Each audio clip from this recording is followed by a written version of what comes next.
Were there any, challenging moments in your experience? And if there were, what did you find to be supports, or were there people that you kind of leaned on, or, kind of seek advice from? How can our middle school and high school students take that advice as well?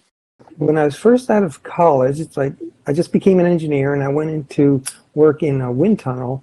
And one of the first projects that I was leading, we made a mistake and we damaged a window. And this window is a $60,000 window. And so Oh I no. went into my manager's office, and he said, Benny, now you are the most valuable person in here because you have learned from your mistake and you will never make the mistake. You'll be careful next time, you'll be looking at data and all that. So you have to learn from your mistakes. Even in school, if you make a mistake somewhere, you do bad on a test or something, you have to learn from that, because when you learn from that, then you become more valuable. So that's what I want to pass along. That's what my manager told me, and I want to pass that along. So you don't have to be the very best at math to excel in accounting and finance. You need to have this logic mindset. So I just want to make sure our students who are listening to not be discouraged if they are not the best at math in their class. The more you exercise, the more problems you try to solve, the better you become. So practice is really the key here. Just practice, practice, practice. You may try the first time, it's not going to work out. You should not be discouraged, because again, those people who are really good at what they do, if you ask them how they get to be as good as they've been, it's all about practice. They've tried, they failed, but they didn't stop. They try again, they try again. They ask questions. Asking questions is also key. I heard this quote: once you become an engineer, you can do anything. And I fully agree with that quote. Once you get the engineering foundation, even just the college degree, your world of possibilities opens to taking on business positions and being more business management based. It can be really hard at times, but higher the risk, higher reward.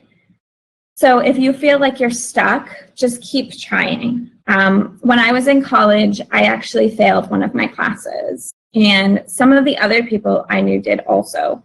And they dropped out or switched majors, but I retook it. It was another class I had to take. It took slightly longer, but it was definitely worth it, 100%. So don't ever feel like you can't do it or it's too hard. Just continue to work through it. And once you graduate, the reward would be higher than you could even imagine. When I first started at EMC, I was struggling with it because I felt like there's no way I'll ever reach to a proficiency level that my seniors were in.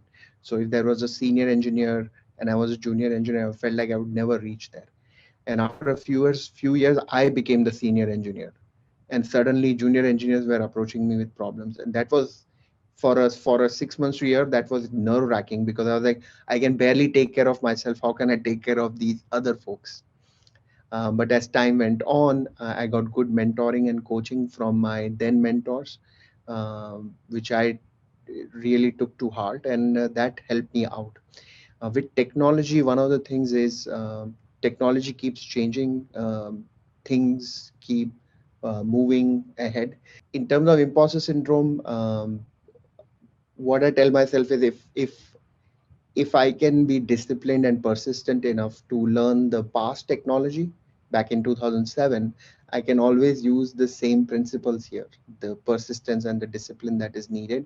Find good mentors, learn from them, expect that I will fail and fail very hard. As time goes on, the failure graph keeps going down and patterns keep repeating from your past.